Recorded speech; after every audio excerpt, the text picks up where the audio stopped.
திருநெல்வேலி சிட்டிக்குள்ள டெவலப்பான ஏரியாவில் அதுவும் டவுனுக்கு ஈக்குவலா இப்போ இன்னைக்கு பிரம்மாண்டமா வந்திருக்கக்கூடிய இடம் தான் பாத்தீங்க அப்படின்னா கொண்டா நகரம் சொல்லலாம். நம்ம சுத்தமல்லி பக்கம் தான் வந்து அமைந்திருக்கு. இந்த இடத்துல கிட்டத்தட்ட 139 பிளாட் இருக்கு. 1.5 சென்ட்ல இருந்து 4.25 சென்ட் வரைக்கும் இங்க வந்து பிளாட்ஸ் எல்லாமே வந்து அவைலபிளா இருக்கு. கமர்ஷியல் யூஸ்க்கு இருக்கக்கூடிய பிளாட்ஸும் அவைலபிளா இருக்கு. வீடு கட்டி இருக்கிறதுக்கும் இருக்கு. அது நீங்க என்ன யூஸ்க்குனாலும் யூஸ் பண்ணிக்கலாம். ஸோ இந்த இடத்துல பிளாட்ஸ் இருக்கு. ஒரு டீடைல்ஸா நம்ம வந்து கேட்கலாம். மொத்தம் இதுல வந்து அரௌண்ட் இப்போ எத்தனை சைட் நம்ம வந்து இது வரைக்கும் வந்து இதுல மொத்தம் நம்ம வந்து இப்போ 6 எண்ணம் போட்டிருக்கோம். 4 ஆல்ரெடி சேல் ஆயிட்டு நம்ம 5வது லேஅவுட்ல நிக்கும். 139 பிளாட் இருக்கு. இதுல 50 பிளாட் ஆல்ரெடி சேல் ஆயிட்டு 20 புக்கிங் மிச்சம் உள்ள பிளாட் நமக்கு அவைலபிளா இருக்கு. சென்ட்டுக்கு வந்து இதுல என்ன மாதிரி பிரைஸ்? சென்டர் அதுல வந்து கமர்ஷியல் பிளாட்னு சொல்லக்கூடிய அந்த 70 அடி ரோட்ல வரது வந்து 4,80,000 ரூபாய் ஃபிக்ஸ் பண்ணிருக்கு. அதுக்கடுத்து உள்ள எல்லா பிளாட்டுமே 3,60,60,000 ரூபாய் பர் சென்ட் மட்டும்தான். மட்டும். சென்ட்டுக்குன்னு வரும்போது 1.5 சென்ட்ல இருந்தே அத 1.45ல இருந்தே இருக்கு.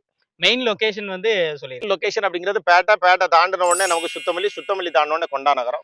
கொண்டா நகரத்துல கிங் ஸ்கூல்ல இருந்து நமக்கு வந்து 600வது மீட்டர்லயும், மேற்கு புறவழிச்சாலையில இருந்து 400வது மீட்டர்லயும், திருநெல்வேலி முக்குடல் தென்காசி ரோட்ல நமக்கு மெயின் ரோட்ல தான் நமக்கு இந்த 70 அடி ரோடோட இருக்கு. 70 அடி ரோடோட இருக்கு. இதுல காலேஜ் இருக்கு, இந்து காலேஜ் இருக்கு, ரயில்வே ஸ்டேஷன், பேட்டா ரயில்வே ஸ்டேஷன் இருக்கு. எல்லா வசதிகளோட தாமிரபரணி இதுல இருந்து 2 கிலோமீட்டர் தான் ஆறு. இந்த லேஅவுட்ல நீங்க இடம் எடுக்கணும்னு நினைச்சீங்க அப்படின்னா ஃபியூச்சர் இன்வெஸ்ட்மெண்ட் ப்ராப்பர்ட்டியாவும் கன்சிடர் பண்ணலாம். இல்ல நீங்க வீடு கட்டி குடியேறதா இருந்தாலும் தாராளமா இப்ப குடியேறலாம். ஏன்னா பக்கத்துல ஃபுல்லாவே வீடு வந்தாச்சு.